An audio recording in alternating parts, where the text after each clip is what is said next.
Assalamualaikum warahmatullahi wabarakatuh. Saya Muhammad Akhil Zakirullah bin Muhammad Zakir Fazil dari SMK Bukit Tunggal, bersekolah TEA 7004.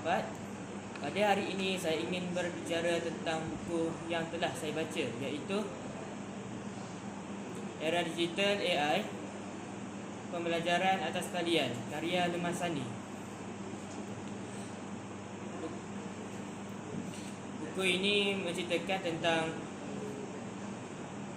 era digital berevolusi terkini dalam bidang pendidikan, mentransformasi kepada pembelajaran atas talian.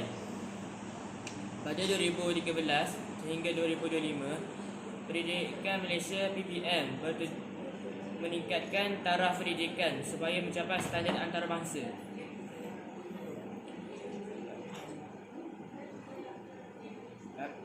Pembelajaran atas talian hanya akan berlaku apabila terdapat capaian internet dan penggunaan peranti yang membolehkan belajar secara real time. Bagi memastikan kaedah pembelajaran dalam talian yang berkesan, terdapat beberapa faktor yang perlu diambil kira, seperti kepentingan secara interaktif dan berkesan. Proses pembelajaran yang bersifat tradisional semakin hari semakin meniti arus yang merevolusikan perkembangan dunia tanpa sepadan melalui perkembangan teknologi. Pembelajaran interaktif merupakan salah satu kaedah pembelajaran secara aktif yang menggunakan media internet penggunaan web 2.0. Dengan adanya pelbagai aplikasi web 2.0 yang disediakan untuk membantu proses pengajaran dan pembelajaran PDP. Aplikasi web 2.0 boleh digunakan untuk menyediakan tatip topi sebagai latihan pengukuhan kepada pelajar setelah mempelajari suatu topik daripada guru. Penggunaan web ini memberi impak yang sangat baik dalam meningkatkan penglibatan pelajar, di samping dapat menganalisis maklumat pengguna tentang pelajar. Namun begitu, daripada kelebihan yang didapati, di luar sana masih ada sesetengah orang menghadapi cabaran untuk mengikuti pembelajaran secara maya. Cabaran ialah masalah membeli gadget dan internet dan berada di kawasan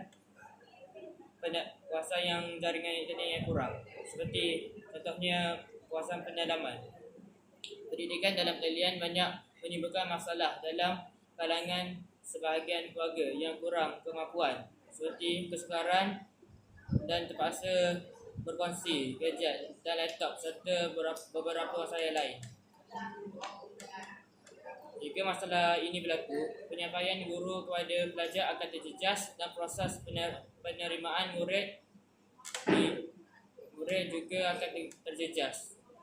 Pada guru juga menghadapi cabaran yang pelbagai, seperti perlu menyesuaikan diri dengan norma baharu serta perlu menggunakan teknologi sebagai medium untuk mengajar anak murid melalui sesi pembelajaran atas talian. Maka ada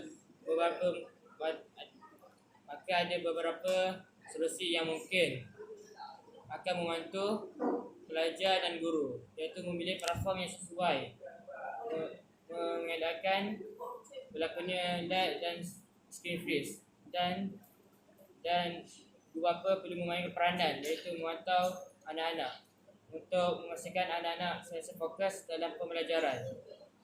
Kebijaksanaan guru dalam memilih pengadun bentuk pembelajaran dalam talian juga dapat meminimalkan kekangan yang wujud dan seterusnya mengoptimumkan hasil pengajaran untuk memastikan kelangsungan norma baru ini. Kerajaan perlu sentiasa memastikan penambahbaikan teknologi yang digunakan, seperti daripada 4G ke 5G. Kesimpulannya yang saya dapat dari buku ini ialah kita mesti dalam era teknologi sekarang boleh membantu pendidikan dalam dan kita perlu menormalisasikan kita dengan teknologi supaya kita tidak ketinggalan zaman. Sekian, terima kasih.